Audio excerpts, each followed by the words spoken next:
I've often found there's a relationship between time and what's really your priority.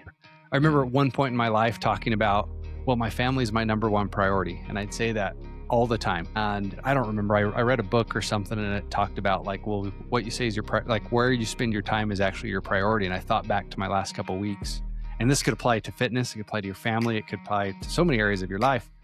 When I look back at the last couple of weeks and I thought, man, I say my family is my number one priority. They never get any of my time. And so I've just found what I prioritize, I will make time for.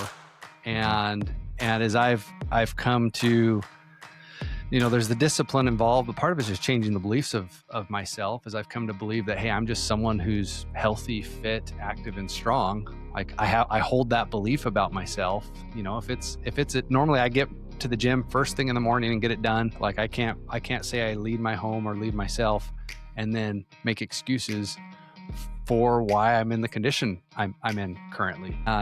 And it's tough to swallow that pill sometimes and realize, hey, I'm the problem. But when you're the problem, you're also the solution. All right. Welcome back, everybody. Another edition, the Kronos Group Podcast. I am your host, Jerry Brazy. Here we go. Let me tell you what we got today. We have Drew Norton with us. He is a sales leader, a podcast host, a co-founder of the Abundant Man Project, husband. He is a father of 4, which I love, and someone who's been through a pretty major personal shift over the last several years. Anybody follows this podcast knows that Drew and I are going to have something to talk about because he, like me, lost 100 pounds here in the recent past, all the while working with sales teams that generated some serious money, $20 million. Honestly, that part interests me more is the 100 pounds, because anybody can do that is talking about some serious discipline. And in my life, I know the benefit it was to me. So I'm interested in getting his take on that. That's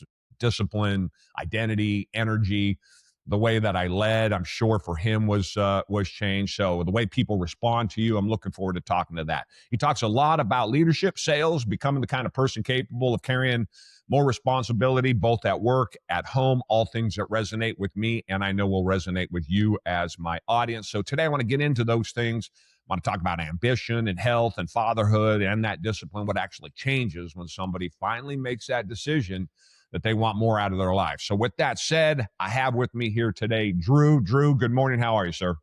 I'm doing great. And thank you for that amazing and beautiful introduction. Absolutely. You bet. Let's start with a little bit of background. My audience largely is men, and I preach a lot about responsibility, about discipline, about fatherhood. For me, fatherhood was the catalyst for me becoming the success that I was, the things that I was able to do. I didn't have my first son until I was 28 years old. I think that is the missing link for many driven young men in particular. It is the superpower, if you will. So when I saw that you had 4 kids and had lost 100 pounds, I was like, this is somebody that I wanted to talk to. So let's just start there with the background, maybe Arizona, if that's where you started out. And then let's talk about your family a little bit. Yeah. I grew up in southeastern Arizona, tiny town, Duncan, Arizona, 2,500 people, 28 kids in my graduating class. So moved to a big city, an hour away, Safford, Arizona, 40,000 people. So I'm living the big life now. And I got into sales when I was in college and led sales teams for over a decade, almost 15 years. And as you mentioned, I'm a husband, I'm a father. I've got four beautiful children. And one of the things we talk about a lot on our podcast, The Everyday Leader, is this idea that before you lead others, you've got to be able to lead yourself. And I've just found over my lifetime, there were times where I was unhappy, and the more I've worked on me and developed me, it's blessed my family, it's blessed my business, it's blessed all other areas of my life. And I've just continued to see that importance in not just personal self-development, but leading yourself, leading your family. You bring up family. I think, I've got a couple friends and business partners. We're all in the late 30s, early 40s, in the middle of having families. And we've kind of found that the family is almost the best place to practice principles of leadership. If you can lead your home, it's almost easier, I feel like, to go and lead others in business or entrepreneurship or whatever that might be. I think it's For me, I talk about it again. My kids, I'm 57. My kids are all grown now and in their 20s. My two sons are in the military, and my daughter I see every day. And for me, and I don't disagree with what you said. At a more rudimentary, basic human level, for me, in terms of success in life, success with health, success with wives and husbands, success monetarily, whatever that success, however you define success, for me, children took me back to. I explain this all the time as I'm a caveman. And all I care about is those children are safe. My wife is safe in that cave where it's nice and warm. This thing that I have found for them, then I got to venture out into the world on a regular basis. And I have to deal with the slings and arrows that, whatever's in the trees and whatever's in the grass might grab me and take me, all the while looking for a pterodactyl to hit over the head so that I can drag it back so my kids can eat. And so if you asked me about my passion for business, my passion for life, my passion for my health, while those things have gone up and down over the years, the one constant has been is that I just want to hit pterodactyls over the head so my children can eat. And whatever it is that I have to do sacrificially for myself is a cheap price to pay to see the smile on their face. And then from that becomes all of the impetus I need to go out and do the things in the world, again, through those different definitions I laid out a second ago, to the best of my ability. That is my perspective when my son was born at 28, my daughter at 30, and my next son at 32. And it has really carried with me even to today. I don't have grandkids yet, but still with that same fire that children bring to me, a superpower that changed me from a street kid that grew up in abject poverty to do all of the things that I went on to do. Yeah, I love that. And I think about some of the things I've accomplished, and often it's been because I want to show my kids, hey, you can do things. You can, if you have an idea or you have a dream, you can go chase it. You can go do it. For example, I got my private pilot's license a few years ago. And I remember there was a time in my life where I thought that'll never happen or that wouldn't make Mhm. sense. And just as I started looking at it and what it would take to do that, I thought, man, like it's a dream I have. I've always wanted to do it. Like if I don't show my kids I'm going to follow my dreams, how can I encourage them to go chase the things they want to in their life. So I love that, Jerry. Did you find that when your children were born, particularly the first one, maybe you're just now thinking about this. I don't know if this was conscious. For me, it lit a fire in me. I had lived a solo bachelor life until 28, and then my son was born. I got married, and my son was born. And for me, it really changed my entire outlook in terms of I was living a selfish life, which is fine. You're living by yourself. Of course, you're just taking care of yourself. So by definition, that would be selfish. But I was living that selfish lifestyle. And then my son was born. All of a sudden, I'm living for something else. And it was much more than the dog or my girlfriend or my wife, right, as it turned into. But when my children were born, that need to then take care of that other thing that was so much more important to me, just across the board, in particular in business, drove me at a level that, and I was pretty driven before, I was pretty competitive before, drove me at a level that I didn't even quite understand for probably years. Hey, everybody, quick break. I want to tell you about something I'm doing for the first time. I'm putting together the first Kronos group cohort. That's 10 business owners max. And understand this is not a course, it's a peer level work with other operators and direct access to me on a month to month basis. We're going to go deep on what actually moves the needle for businesses like systems and sales and leadership and staying sane while you're building something real, fitness, health, mentally, physically, emotionally, spiritually. This group is for you. The people who get in on this first cohort get founder pricing, and that's the trade for going first. And it won't be open long, and it's not going to stay at this price for sure. If you've been listening to this show or me and thinking you need a room like this, you probably do. 10 spots, founder special. Check it out. The link's in the show notes. Did you sense any of that? Did you get any of that? You know what's funny? I don't think I did, and I've always had a big significance on faith and family, and that's always been important to me. So it was having children was an important moment for me, but I felt like that fire to provide for my kids came a little bit later in my life. I'd love to share a story about that, if that's okay. I had recently changed sales careers and thought I was going after something to make more money and to achieve more goals, and part of it was, hey, I want to provide something better for my family. and I'd started a position that was a couple hours from my home, and so I had an apartment and was doing a lot of travel back and forth. And my wife, she she would often come and stay and bring the kids with us. And one day I call her and say, "Hey, get the kids ready. We'll travel up home." And as I was about 15 minutes away from the apartment, and as I pulled into the apartment, I remember just seeing hearing sirens and seeing an ambulance kind of passing me down the across the fence on the other side of the road as I was pulling in. And I pulled up to the apartment, opened the door, and my wife, she was in tears, kneeling down on the floor with our 6-month-old son. He was barely breathing.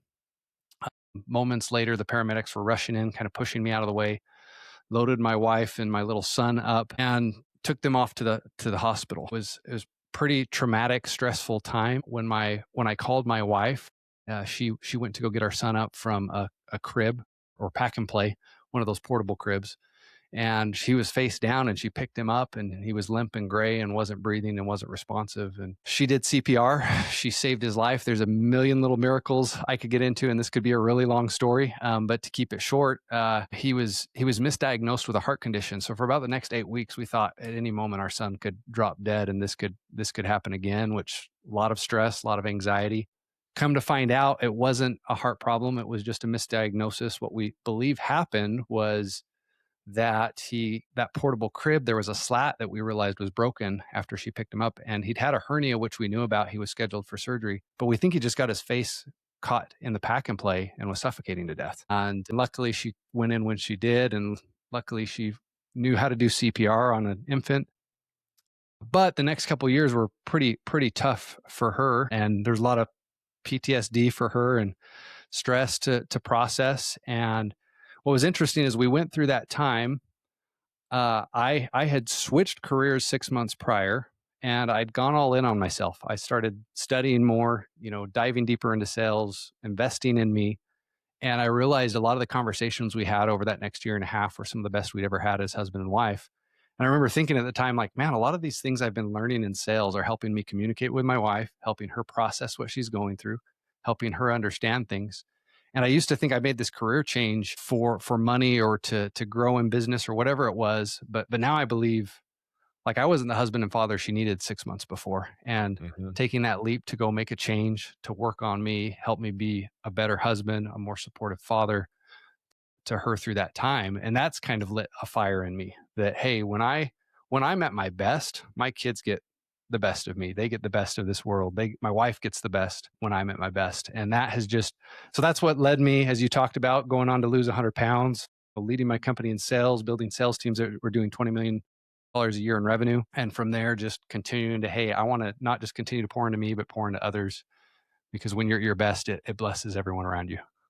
Let's and I can't tell you how happy that story turned out the way that it did, because when you And got he's about 7 years halfway old now. He's fine. He's you healthy. got about halfway through it, and I was like, "No, where's this one going?" But He's yeah, doing that great. Yeah, he's great I'm now. so glad he's doing well, and I can imagine what that had to be like. But I think you hit on some things there that I have preached about. I lost 100 pounds. I was almost dying in a hospital. I was in a hospital dying down 3.8 pints of blood in 2021, November of 2021. And so I lost 100 pounds over 8.5 months starting in 2022. And I'm in the best shape of my life now at 57 years old than I've ever been. The thing, though, that I say is that I am a better father, husband, friend, spiritually, physically, emotionally, mentally, across the board.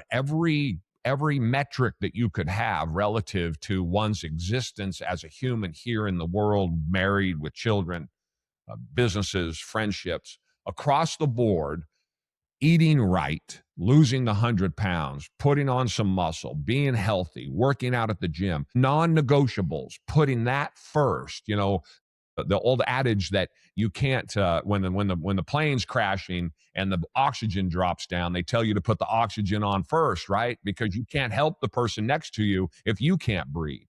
And I don't remember where the first time I ever heard that, but it really stuck with me in that context.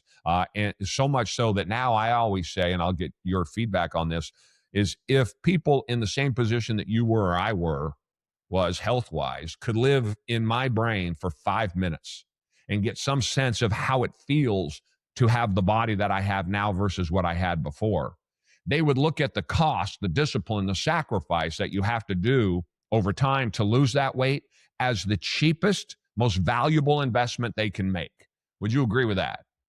Absolutely. I feel like fitness is your battery. And when you don't take care of your health, your family gets your leftovers. Like I've noticed the differences before when I was overweight and working really hard and doing a lot of great things still. I'd get home the end of the day. I didn't have the energy to play with my kids. It was just turn on the TV and veg out or pull up a screen and scroll through social media and you deal with other problems when you have a lot of weight. For me, like I had a lot of foot problems, plantar fasciitis. Like it was hard to get up in the mornings. I love the outdoors. I'd go hunting with family and friends, and I'd be the guy at the very back Mhm. dying to just try and keep up with everybody. And I realized, like, man, my kids, I don't have the energy to give my kids dad at the end of the day when I'm done with my responsibilities. And that doesn't mean it's always am 100% the end of every day. And I found when I take care of myself, like the amount of that investment you talked about, that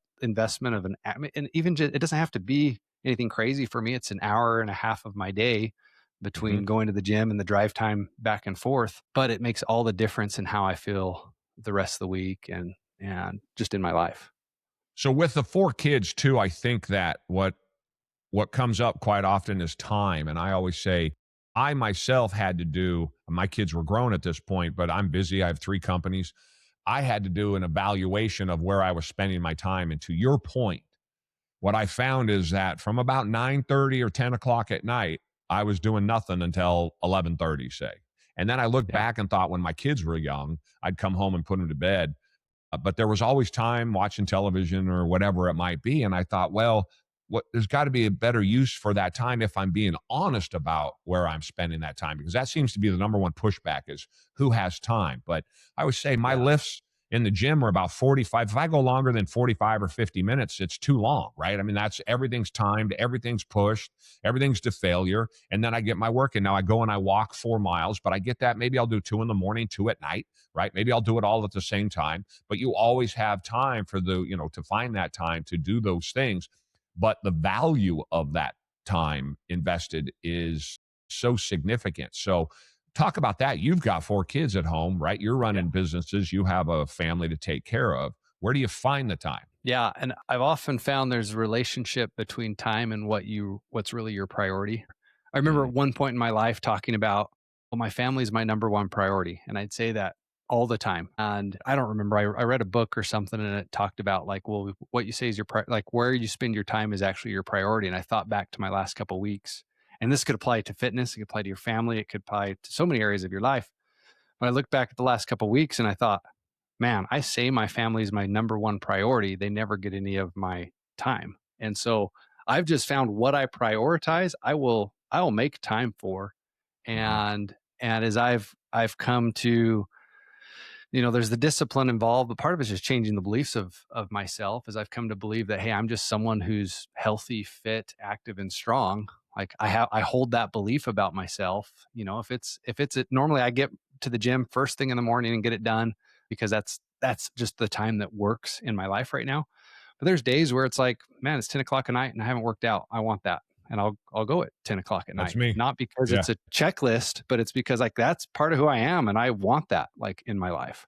And it's a priority. And so I'll make the time, even if that means, 10 o'clock at night some days, 5 o'clock in the morning, other days. My wife will say, in that same scenario, I'll be driving down from Nashville or something. I hadn't had time. Maybe I just flew in, haven't had time to go to the gym. And she'll be 9 o'clock at night. She'll say, we'll stop at the gym on your way home. And I'm like, and she's like, if you don't stop at the gym, you're going to be impossible to live with because it's become such a lifestyle that Yeah. it's breathing, it's eating, it's my children, it's my wife, and it's the gym, right? And so she knows, no, you got time. I'm like, it closes at 11. I can't get there at 10. She's like, you got time. Just go and get your 45-minute workout, because she knows that, not that I would be a problem for her, but in my own head, I'll say, I could have gone. I'll come home, I'll say hi to her, I'll sit on the couch, I'll go to bed, and I'll wake up the next morning and say, I could have, but I didn't. And that holding yourself accountable, that discipline has been a huge value to me since I started. I used to be like this most of the time, but then I kind of fell off in my late 40s and then had to catch it back again at 52. And since then, that discipline that I got from getting in shape and losing the weight has helped me immeasurably in my business back to that accountability that I used to have when I was younger, which is just that honest feedback. You could have gone, you didn't. I don't know how you do it, but for me, I'm like, you loser. You could have gone and done it and you didn't. So I just don't want to do that conversation with myself. So I go. Yeah. Yeah, it's either you get it's either being so sick of the way you live, you don't want to live that way, or it's, just holding a belief about yourself that's so high that you would never stray or vary from that. And no, I love that your wife supports you. That's huge. In fact, one thing that's been fun is I started going back to the gym, and my wife had no desire to be a part of that Mhm. at first. And over time she saw the difference it was making for me, and she started going too. And now sometimes it's like, hey, we'll both catch a late night a gym session together, and that's date night sometimes is Mhm. going to the Yes. gym. And Yeah.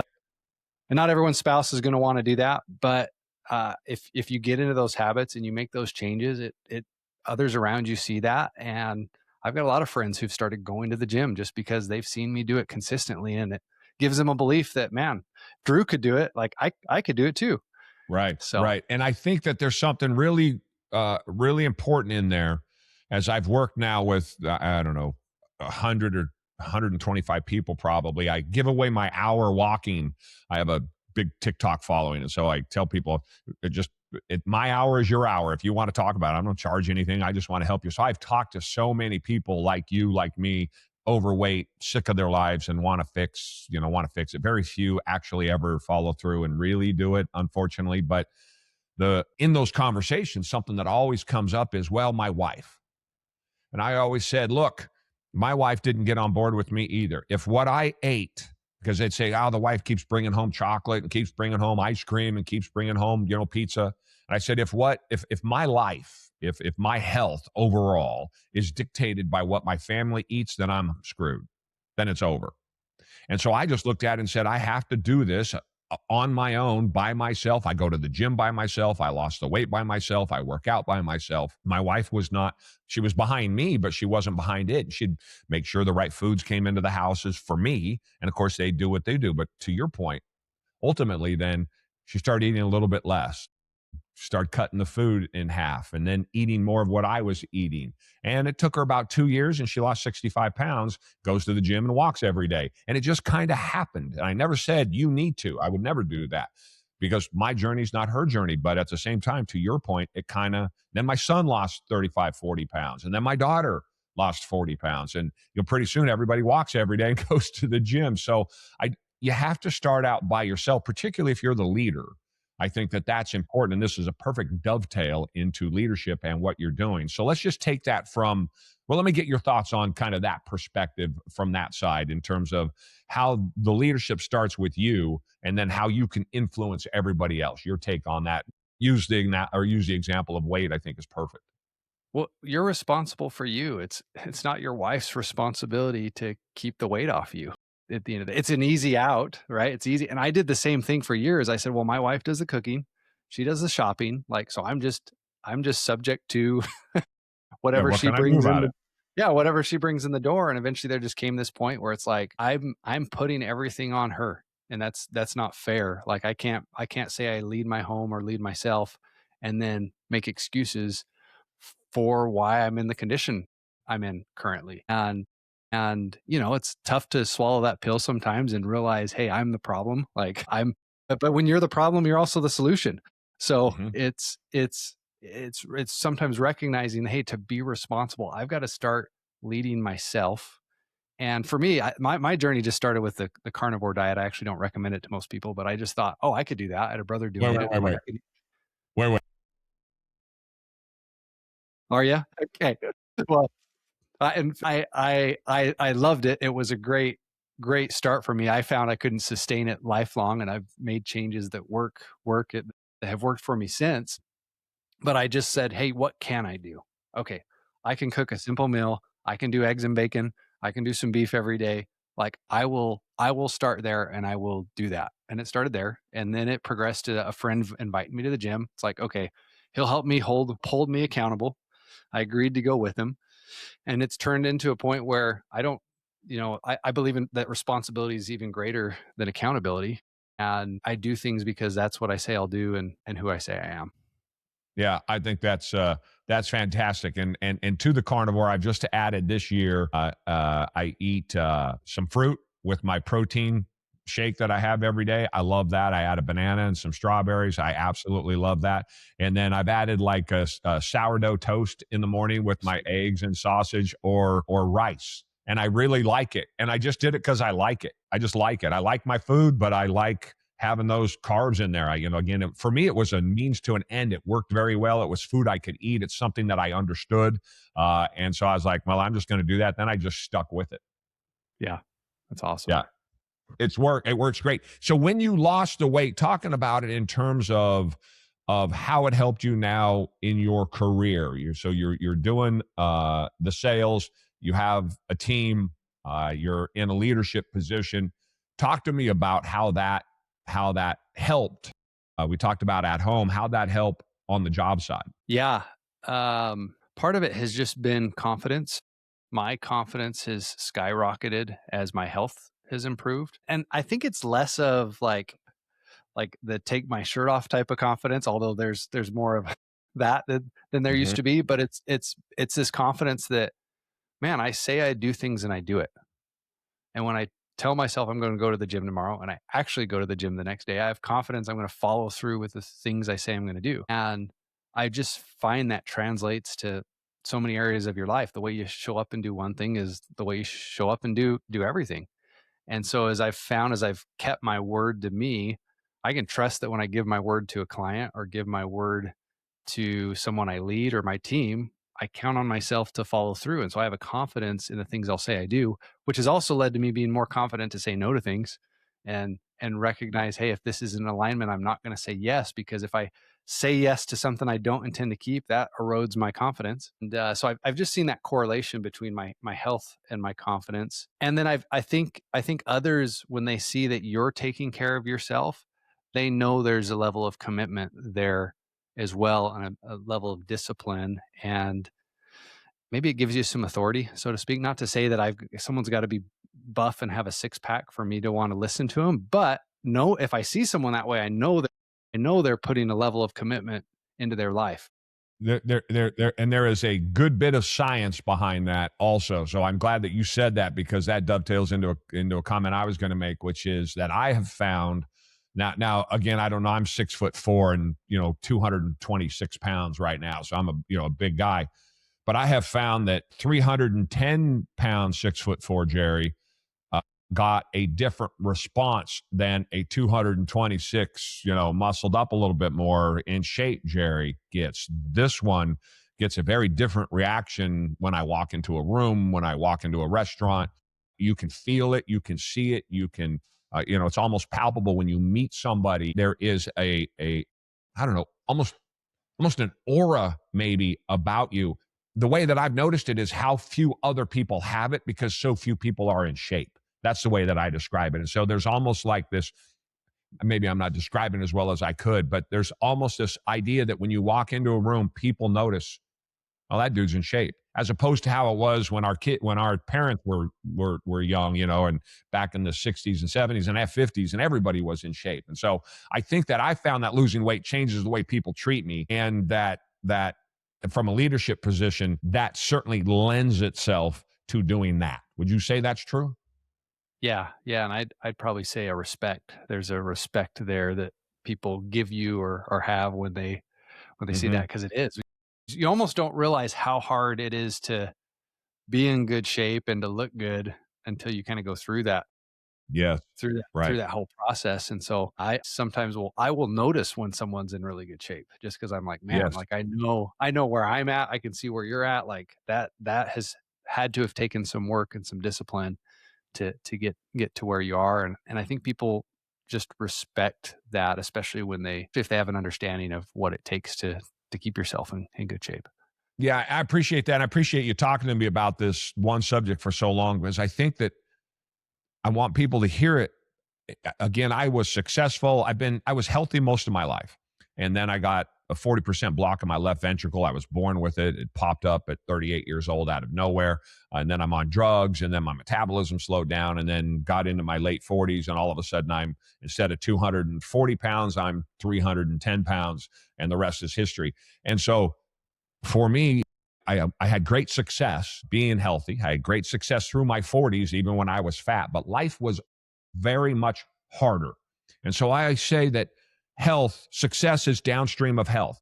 You can be unhealthy and be successful, but being successful is difficult enough by itself. When you Yeah. add in a healthy lifestyle and the disciplines that come with it, the success that you find, I found to be much easier. That isn't to say that it's easy, just easier in a very difficult environment. Would you say that's true? Yeah, I think the other thing I maybe hadn't thought through very much, but I've noticed I mean, I walked away from everything I was doing a couple years ago to fully go into coaching and consulting, and then recently launched a business the first of the year with a couple partners called the Abundant Man Project. That's challenged. I walked away from a lot of great things I was doing a couple years ago. I don't think if I hadn't improved my health to the level it is, like the stress, the anxiety, all the things I've dealt with, which haven't seemed too terrible now. I think when you are taking care of yourself physically, you're putting in that physical effort every single day into your body. It makes the stress of business, the stress of life just becomes easier. It makes it easier to deal with hard things when you're physically doing hard things every day.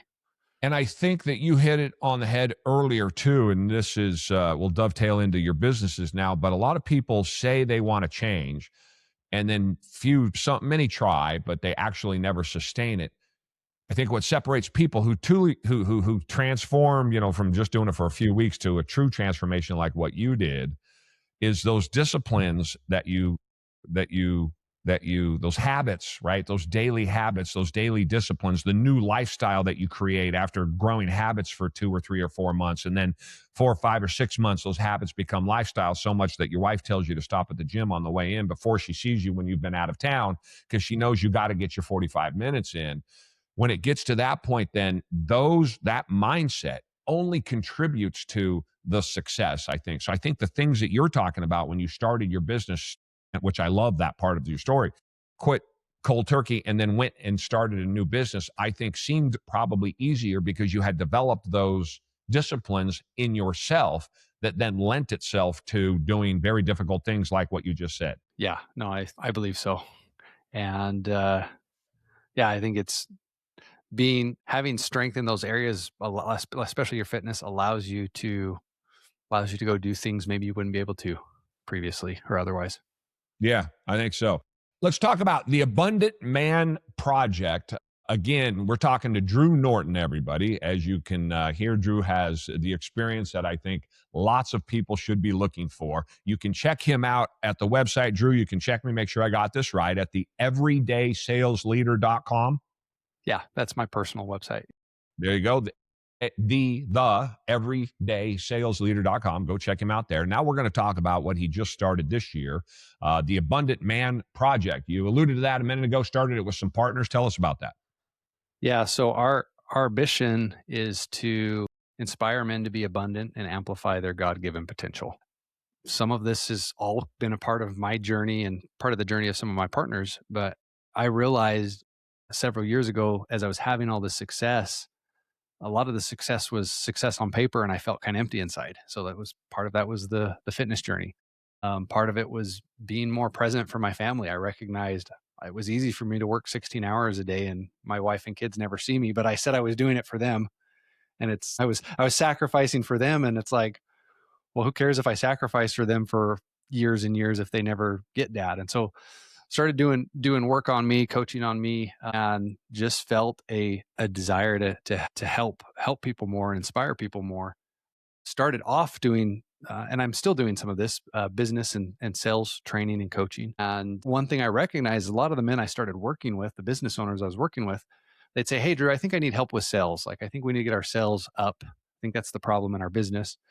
And sometimes and that was part of it. But often I found as I was working with individuals, we were just working on them. And as we worked on them and we helped them develop as leaders in business, I believe if a business isn't growing, it's typically a leadership issue or a systems and process issue, which that could also fall under leadership. But as I was working with these business owners, it was like, man, it's often just the little things they've got to just work on leading themselves. And if they can become a better leader of themselves, everything in the business seems to just come easy.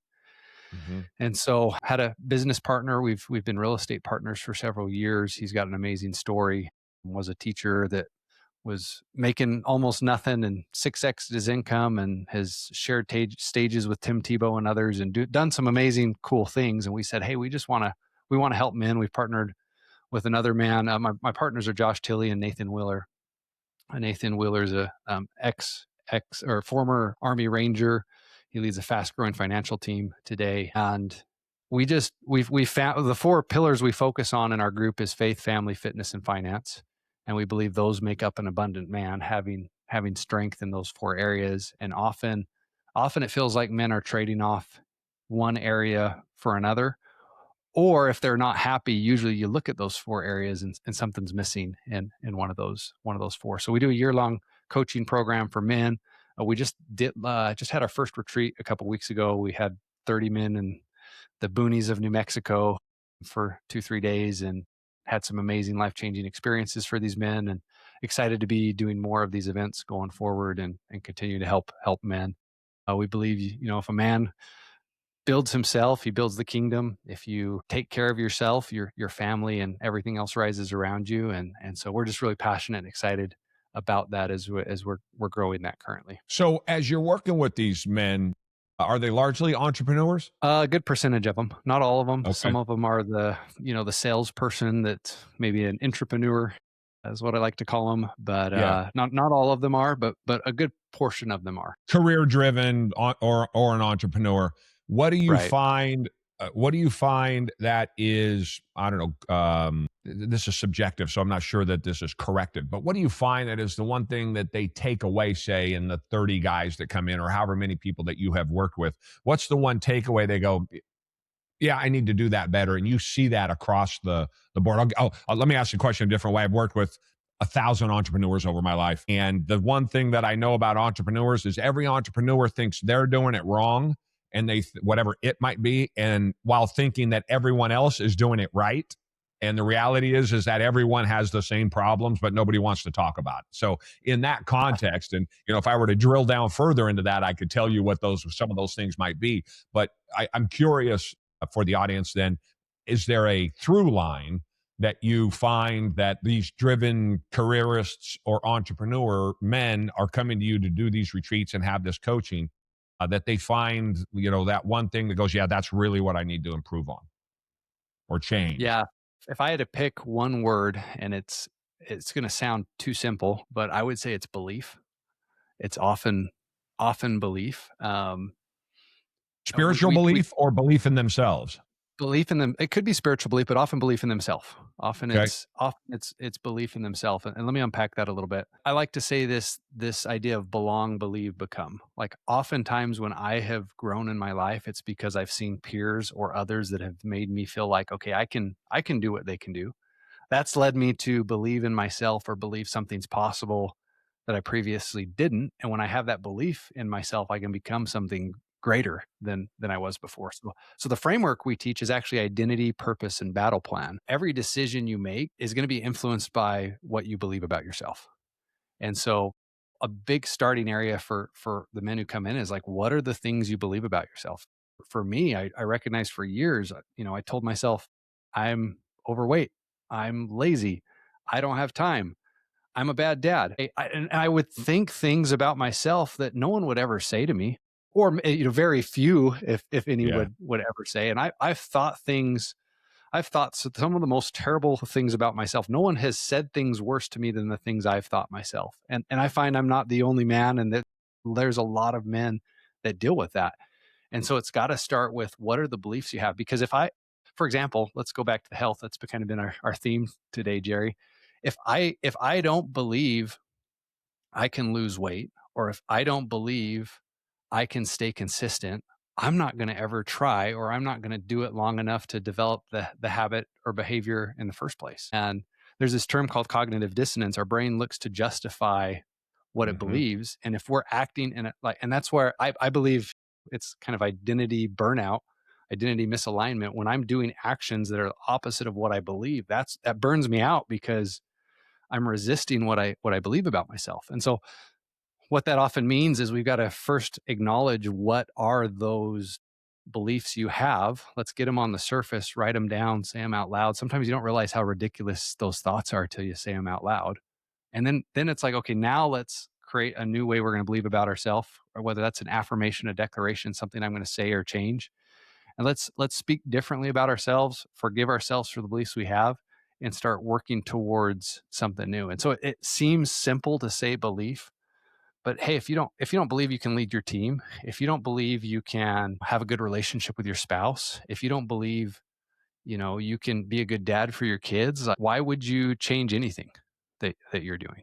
Most men today, I think, are isolated. Maybe not physically necessarily, but certainly spiritually, mentally, socially. There's no real brotherhood. And if there's no brotherhood, there's no accountability. If there's no accountability, that means you're not having honest conversations. And if there are no conversations that are honest, it's hard to be challenged. That is not what it means to be a man. That is why I built the Kronos Forge on School. I am not, and this whole thing is not some guru mastermind.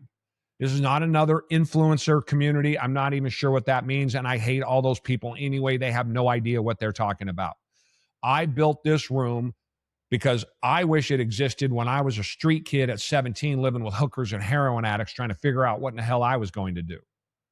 See, come in, men of all ages, 25, 65, I don't care, but a place for men who want more out of themselves. That inherent little voice in your head that you hear pushing you every day that you ignore. Maybe you've tamped it down so far, you don't even hear it anymore.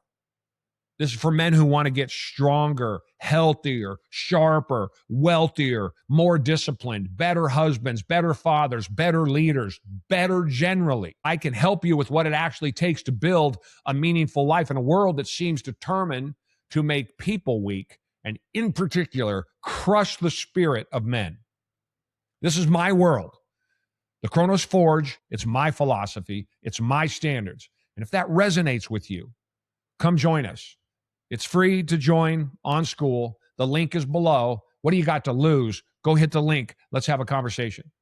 I think that imposter syndrome is something that is not talked about enough, especially when it comes with men, and probably in my experience when it comes to entrepreneurs. With myself, I was talking with a guy that's been on 30,000 stages over the course of his life, and we were doing a podcast together, and I said, I don't know why you want to talk to me, Drew, before we came on this podcast, right? There's always that minute. And I said, with all of my experience, and again, I come from abject poverty. I've been shot. I've been with a 10-inch screwdriver, right? I mean, I've been almost killed multiple times. I lived with hookers and heroin addicts when I was 17 years old. I've done almost $500 million in revenue across a dozen businesses. I just started my 13th business. I've made fortunes and I've lost fortunes, and I still don't understand what I have to offer Drew coming on this podcast. I have that hits my head. It goes in my head. And so he said to me, you run into that all of the time. Now, the second we sit down and start talking, I'm good, right? It Yeah. goes away and away I go. And if I'm in your position on a podcast, if I was on your podcast, it's like, why in the hell's Drew want to talk to me? Right. But then Yeah. once we get going, I'm fine. But there is that after all of those things, and I've been married for almost 30 years, and I talk to my kids every day. And I mean, every metric for success that I would have set out for myself, I have achieved. And yet I have this I'm faking it, imposter syndrome. I'm not worthy. I'm not good enough. That comes into my head all the time. And I kind of think if I have it, most people have it, right? Now that We might be all my have it. ego in me talking, right? But I just can't imagine that everybody could, having gone through what I've gone through and done the things that I've done, and I come away with it. It's got to be much more prevalent. Jerry, it's so funny you say that, because as I was coming on today, I'm just prepping and looking, reading more about you and your show, and I'm thinking the same thing. Man, why would Jerry want me on his show? Like, look at all the great, amazing things Jerry's done, and like Right. I love that you shared that with me, and thank you for being willing to, because because I think we all feel this. And I think the difference is, and to your listeners, like, Jerry, you still go forward and move anyways, even though you Mhm. sometimes have those doubts or those things creep in. It's normal, and we can create an identity or belief about ourselves that even when I even when doubt comes, I'm the type of man who, does things. I'm the type of man who takes action. I'm the type of man who gets on the podcast. I'm the type of man who goes to the gym at the end of the day. And yeah, I think it's a constant battle. I think there's this stereotype that we can't talk about those doubts that we Yeah. have as men. And I mean, 2 weeks ago, we've got men from all over the country, all different walks of life, and they're in tears sharing some of the things they've been carrying in their life, and walking away feeling more powerful and strong, realizing, man, I'm not the only man Mhm. that deals with this or has thought these terrible things about himself before, or who has come from a past that maybe I wouldn't be proud of to talk about otherwise. And so, yeah, thanks, Jerry. Thanks for sharing that. And to that end, that's a huge mistake. I'll say two things. I probably had this when I was younger. I didn't have it because I thought I could destroy the world. Right as you get older, I think is when the imposter syndrome kind of said that you get a bit more mature take of yourself. But it never stopped me from doing anything. Right. So it was never an excuse. So it was never. It was I felt it, but away you had to go. I used to tell myself if I had a hard sales call I was going on or had to go to court or something really important, I'd say the day's going to end. So when I would have those feelings that I'm not going to be able to perform like I should, or why do these people want to talk to me about this sale or whatever it might be, I would just tell myself, I'm going to go home tonight and the kids are going to be at home. So whatever happens between now and then, it's going to happen. There's nothing I can do to stop it. It was just kind of the justification or kind of the way that I got through it. So it never stopped me from doing anything. So that would be number one. And number two, I think that people being honest with themselves. I say, look, I have a 15-year-old education, right? I dropped out of high school as a sophomore and I was living on the streets, like I said, at 17 years old. It started my first company at 28, was a millionaire at 33. I have zero education. I have a ton of street smarts. I have a ton of common sense. Those things have only benefited me throughout my life. I've made gigantic mistakes and I have had a lot of success. And the social media today in the world, though, and I think this works against men, only shows success. And it Hmm. doesn't show that the background I just told you, I am Drew, who I am because of where I come from and in spite of where I come from. Both things together. I learned great lessons through all of these fantastical stories I could tell you about all of these terrible events that took place in my life. But here I am. They taught me to be the person that I am, and I could either carry it with me or I could use it as fuel. And so I think that we see a world where everybody is successful scrolling through social media, and we don't realize, oh, no, that guy at the other end that did $500 million in revenue, that dude's had it brutal, and life is hard, and I've lost the fortune as many times as I've made it. Yeah, yeah. Yeah, no, it's funny. One of our coaches and partners at this event, his background is he was a drug addict, and was on the streets doing drugs. He's made millions. He's very successful now. Has started a pretty awesome corporation called the Fam Project. Anyways, he shared that story with men, and it was amazing how many men came up to him and just said, "I'm so glad you shared all those terrible things you went through because I'm dealing with this, or I'm having this problem, this issue." And yeah, I think social media makes it easy to just look like, hey, everyone's doing great, and then you're thinking, man, I'm dealing with all my problems by myself, and I'm the only one who deals with these things. Right, It's simply right. not true. And there is a loneliness to entrepreneurship. There's a loneliness to leadership, period. I think that men just need to figure out and learn. I think the last few generations has not done men well to let them access who we are men, which is we are the ones that go and climb the mountains, and we're the ones that swim the oceans, and we're the ones that dig holes into the ground and see what happens when we're done. And many times you're doing that by yourself, and it's okay to do that by yourself. It's okay to push yourself by yourself. It's better to do it with a tribe. It's better to do it with people who have done it before so they can tell us not to dig a hole so that the top falls in on us and all of that. But at the same time, there is a loneliness to it that I think men are being hoodwinked into believing that we need to think that we're not as strong as we were, maybe more feminine than what we are, rather than understand we have tools innate in us, built in us that we can access. That's my take anyway. I don't know if that's yours. Please respond to that one.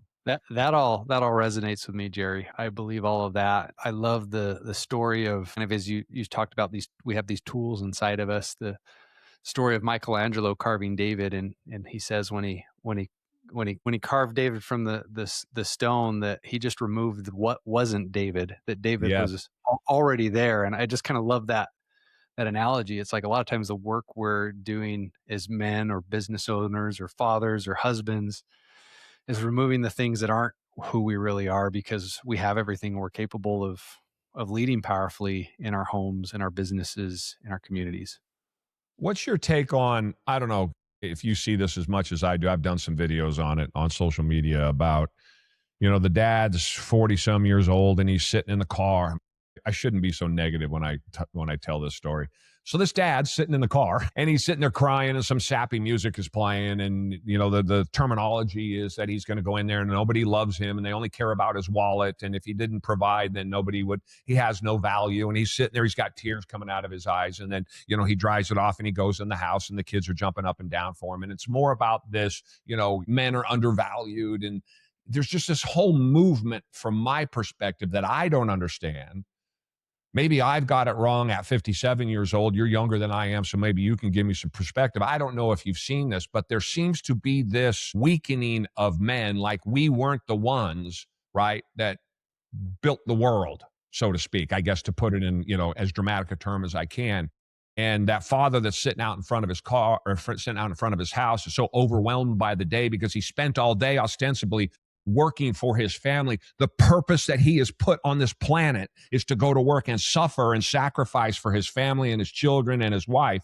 And then he comes home and they don't love him enough about it, or they don't appreciate him enough about it. Like he needs those accolades to feel better about himself. I push back against all of that. I got to calm down. I get too excited about this, I admit, but feel free to push back on me if I've got that wrong. But I just go, what are we teaching the younger men today if this is what they're saying? And if I see it on my feed, what are other people seeing? Yeah. Yeah, as I'm kind of thinking through that, I'm just going to share what occurs to me. I feel like for my generation, at least, I've spent the last 15, almost 20 years of my adult manhood, maybe up until even the last few years, being told that being masculine, being a man isn't okay, and that it's a problem. And I mean, you almost can't even say the word masculine out anymore without associating the word toxic or toxicity. You literally hesitated to make Yeah, sure that was the word you wanted to use. right. Because it's been like they've just been programmed on social media or the news or whatever you want to call it, is these two things that are associated. And so, I feel like to be a man, to be masculine, to lead, that's kind of been for my generation. It's like and I feel like it's kind of turning the other direction. At Yeah. least that's what I've felt. I felt like this last year or two, there's kind of been a shift in men and a shift in that direction. But I felt as a man that it's like, man, it's almost like I'm not okay to provide, or I'm not okay to say I want my wife to stay home and take Yes. care of our kids. And I go provide, like, and so I don't know if that answers the question right off the bat, but what occurs to me is like, that's what I feel like I have felt as a man growing up in this day and age that maybe wasn't there before. I think I do believe there's a weight I don't want to put on my wife and kids. I don't want them to feel the weight of providing. Like, that's my job, to provide and protect. I believe that. I believe that's part of my calling, and part of what God put me on this earth to do. And I think I'd agree with you a little bit, though. I don't appreciate my wife and kids acknowledging what I'm doing, and Sure. I don't believe that it's dependent upon them appreciating me to go do that at the end of the day. Right. Yeah, I think and that's, if it comes, it's great. That's the thing about being an entrepreneur. It's very relative, because I don't need, when you're an entrepreneur, like I said, things are very lonely. I don't need somebody patting me on the back. And when times are going bad, there is no one to help you. You have no friends in the entrepreneurial world when business is going bad. When things are going great, you have all kinds of friends, but I've never needed anybody to pat me on the back. And so, again, I'm a Gen Xer and I'm right in the heart of Gen X. And I grew up in the middle of, there's nobody to give you anything and you're on your own. And it was Lord of the Flies. And so I think those experiences have helped make me what I have ultimately done. And I'm happy to hear you say that you felt that way, because I always think maybe I'm old man in the hill, the school, in the snow with no shoes on both ways. That whole shut up, old man. What do you know? But I think that I see a lot of suffering in men that is unnecessary. I like that you went up into the mountains, 30 of you, and dudes are crying, because you would never hear me say it's okay for dudes to cry except when you're up in the mountains with 30 other dudes. But it's got to stay up there, and you go get it out there, and then you come back and you destroy and you leave that cave. And you march out and you go find that pterodactyl, and maybe it takes half of your arm off, but you willingly give up that arm so that your children can eat. And that pterodactyl might be business, it might be your career, it might be sales, it might be your health, it might be whatever it is. But we've tried to take from men the very essence of what it is to be a man, which is to get in that boat by myself. Where are you going? I don't know. I'm going to go that direction because no one's ever gone that direction before. Well, and how would you expect your wife and kids to know what you're going through anyways? Like that's not their role. So it's like, if you want help and need help, go find some brothers, go find a tribe, go find other men that are doing what you're doing. And yeah, you'll find others that can share in those experiences, and hey, this is what's going on in my life or my business, and this is how I handle it. And you can find that support group, and it's not my wife's problem at the end of the day. Yeah, and I usually add that caveat at the end. The value, the benefit over and above going out and finding that pterodactyl on your own is go find an older dude that's been hunting pterodactyls a lot longer than you have. Join up with that guy, right? Go find that mentor. Go find, like, my shameless plug, the Kronos group, right? A peer-to-peer group. What was so important for me when I was 30 years old, when I joined my first one, the guys were all 45 and 55. Go find those groups, guys like you that have been there before and that can provide that feedback to guys. And as men, don't worry about that you don't know the answer.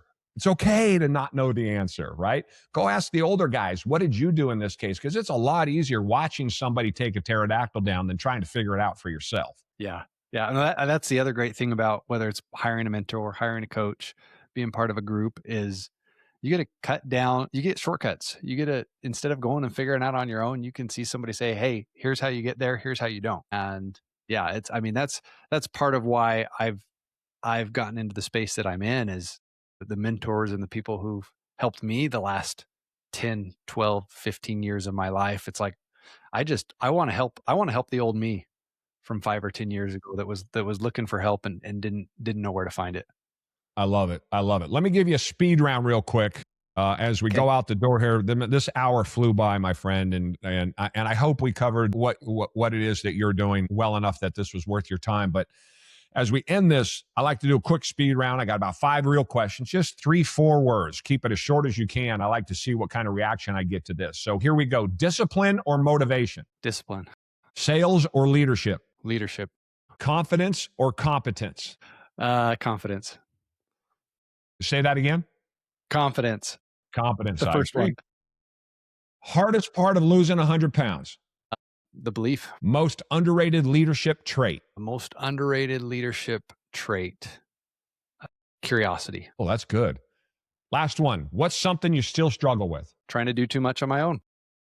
I like it. Yeah, there you go. Drew, I appreciate you coming on. Again, everybody, the everydaysalesleader.com is where you can find Drew. The Abundant Man Project. Drew, is that, can they get a hold of you? Is that a website for that there, or how do they get a hold of you? Yeah, abundantmanproject.com, either one. If you Google me, I'm fairly easy to find. I'm on about every platform.